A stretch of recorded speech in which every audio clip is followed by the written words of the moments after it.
మంగళవాయిద్యాలతో పరమేశ్వరుణ్ణి మేల్కొల్పి ఉత్సవమూర్తుల్ని తీసుకొచ్చేసి గబగబా ఆలయాన్నంతటినీ శుద్ధి చేసుకుని పరమేశ్వరుడికి అభిషేకం చేస్తారు. గడ గడ గడ గడ గడ గడ వణికిపోతుంటారు. అందులో ఆర్ద్ర నక్షత్రం ఉంటుంది ఆ రోజున.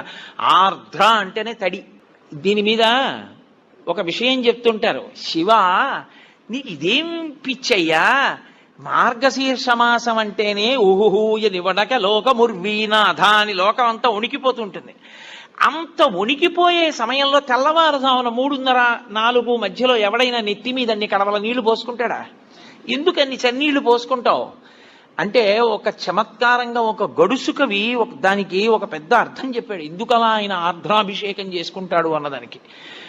ఆయన మౌళే గంగా శశాంకౌ, ఈశ్వర మీకు తల మీద గంగ ఉంది, ఒక పక్క చంద్రుడు ఉన్నాడు, ఇద్దరూ చల్లటి వాళ్లే, చల్లగా ఉంటారు ఇద్దరు తలమించి జారుతూ.